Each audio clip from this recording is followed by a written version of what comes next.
this country, I really have. First it's Leeds riots, then it's two scumbags painted out as victims when really they're criminals, attacking the police, but then they only released the video, the full video, the next day so we could all see it for what it was, but they tried to be biased about it. Then we get one of our soldiers stabbed up on the street because he's in his uniform, and if that ain't bad enough, little babies stabbed up like that. Who does that? Even if it is religious motivated or any other kind of motivation, whatever your motivation is to do that, it's just evil. All those things happen, yeah? And not once has our Labour government given any kind of empathy to the public. It's just scripted bullshit that they feel that they have to say to keep us compliant and quiet. They go up to Southport for a photo opportunity, lay a wreath. They get heckled. If any decent Prime Minister would have turned around and tried to reassure people, even if he was being heckled, because that's what's called being a man, you know what I mean? But no, he just turns around and walks off and ignores everybody. And then you wonder why people have gone up there and rioted and got angry. You're not listening to your people, bruv. You ain't giving us any detail on this piece of shit that killed these kids. And as the public, as parents as well, I feel we have a right to know. Because you don't know if they've got anybody else lined up in any other towns and cities planning an attack on other kids. And that's what my concern is. I want to keep my kids safe.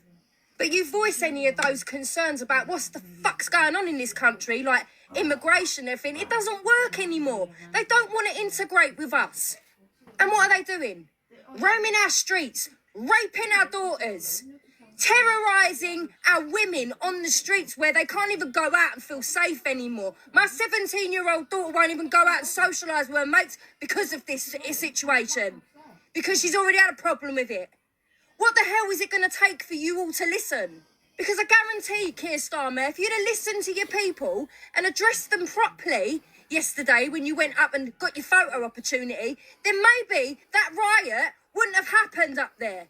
But no, you seem to be pandering to the other side, thinking that everyone's Islamophobic and everything, when that's bullshit. And the mainstream media, the mainstream biased media, anyone that voices a concern on what's really happening out there is just a far-right racist. Fuck off. Wanting to keep your girls, your daughters, your mothers, your sisters safe on the street, wanting our soldiers, our veterans, be put first before immigrants, because so they flipping should. They should be put way first, way on top of the list before any immigrant comes in this country. And our grandmothers and grandfathers deserve to be warm and eat well this winter over immigrants. You've been in number 10 for 5 minutes and all this civil unrest has happened. When are you going to listen to the British citizens, the ones that pay taxes, the ones that have come over here and successfully integrated with us, that have worked bloody hard all their lives, yeah? When are you going to listen to the indigenous, concerned people? Because that's all we are. We're just concerned and we're standing up for what's right. And that does not make us racist or far right. So if anyone's to blame for all this civil unrest that's going on at the moment, Keir Starmer, go and look in the mirror, mate, because you're the flipping problem. Because you don't listen. You never do listen. You just turn your back and walk away and say nothing. Incompetent, gutless, yellow-bellied arsehole. And as for Yvette Cooper, mate, don't get me started on her. She is one incompetent, biased piece of shit. You just don't care about the British people, do you? Especially the indigenous ones, may I add. Because you're all right putting out statements about people feeling the full force of the law. Let me ask you, is that them couple of scumbags from the Manchester airport been arrested and charged yet? No, I bet they haven't, have they?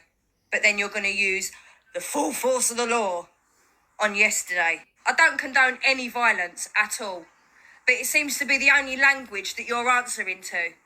So in my eyes, and in many other people's eyes, any of that violence that happened in Southport, that's on you guys. That's on you as a Labour government, because you don't listen. Because everyone can see you for what you are. Your two-tier policing, your two-tier politics. Showing more empathy for a couple of criminals, painting them out as victims, than you do the British people. We see you wanting to protect our children, wanting to preserve and protect our heritage and culture, our British values and morals, does not make us far-right racists. That makes us realists. And the thing is, we're seeing you for what you are. And you know it. That's why you're painting us out to be the worst kind ever. Because you're scared. And you're using your mainstream media to do it. Gutless. Absolutely gutless. Instead of actually listening to the people, hearing people's stories, because I bet you saying you've never stood foot in an East London town where I grew up and saw it change before my eyes, or you've stepped in any other town, an urban town, and seen it. Because I tell you, I guarantee you wouldn't walk down there on your own. Trust me on that. You wouldn't know what it's like to go skint and live off beans on toast or scrambled egg on toast for a week because you've got bills to pay and because you've got so much tax to flipping pay. You got to pay your taxes or eat one week, yeah? And if you choose to eat that week, then you're sure on our ass for your money, ain't ya? Now is the time to start listening to the British people before it gets worse. And that's not me making threats before the mainstream media or any one of you lefties out there go, oh, look, yeah, she's violent, she's making threats. No, we're fucking angry. We're fucking upset because we can't afford to live sometimes. And the fact that we're pushed to the back of the queue and other ethnicities and immigrants are getting more priority over us that work hard, pay our taxes, that is a violation.